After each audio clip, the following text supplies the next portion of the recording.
Australia has been shocked by the worst natural disaster in the nation's history. The massive bushfires that ripped through Victoria killed at least 180 people. But that number is expected to increase as hundreds of burnt buildings and cars are searched. Thousands of people have been left without anywhere to live and have lost all of their clothes and possessions. The size of the tragedy has shocked people around the world, and many are now asking how a bushfire could have caused so much devastation.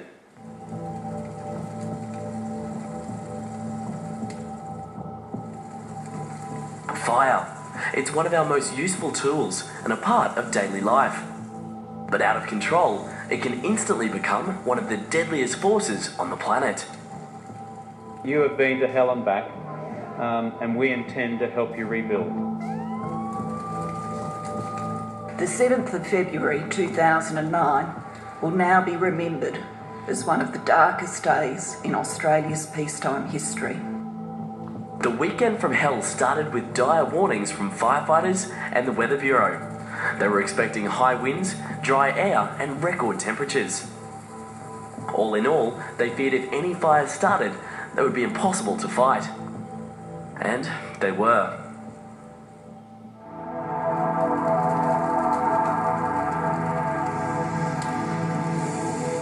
"31 fires ripped through the state, destroying whole towns in minutes. People who lived there say they were given little or no warning of how bad it would be. Scientists say it was like 500 atomic bombs worth of heat being released on these small communities. This was all that was left of the town of Marysville, and this their school.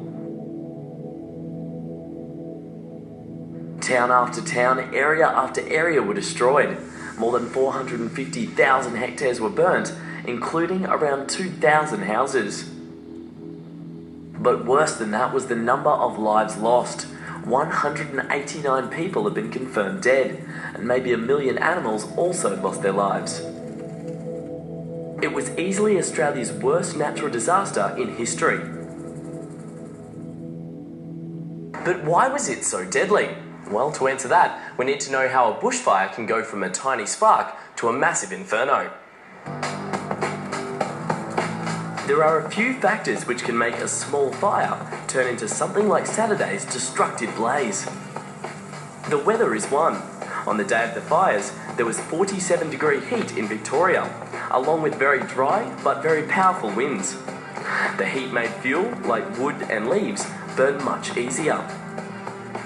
Wind pushed flames through the bush at more than 120 kilometres an hour and blew burning embers up to 15 kilometres from the fire itself. This created all new fire fronts with frightening speed. They were the worst conditions ever recorded. Another factor that made this fire so devastating is the areas that it hit. Much of the parts of Victoria that were burnt are hilly and covered in eucalyptus trees. This also helped the fire move so quickly. Fires travel much faster uphill, and eucalypts are highly flammable because of the oil in their leaves. This is Marysville before the fires. Most of the people living in these areas are nestled right in amongst those trees and hills. For many, there wasn't anything they can do. Some sheltered in their houses. Others decided to evacuate. Some found themselves in cars or in the middle of nowhere. But all said the heat that came off this fire was like nothing they'd ever experienced. The most dangerous part of a bushfire is the radiant heat or energy that's released. Think about this heater. You don't have to put your hand in any flames to get burnt. It's the same with a bushfire, but the heat energy that's released from a fire that big can burn any uncovered skin from a long way away.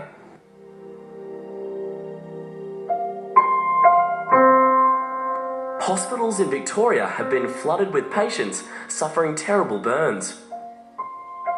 Some were injured while fighting the blaze, others were burnt very badly when they were caught without protection.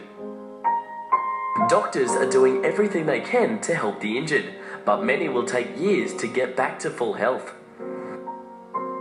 How long it will take their communities to recover is far less certain.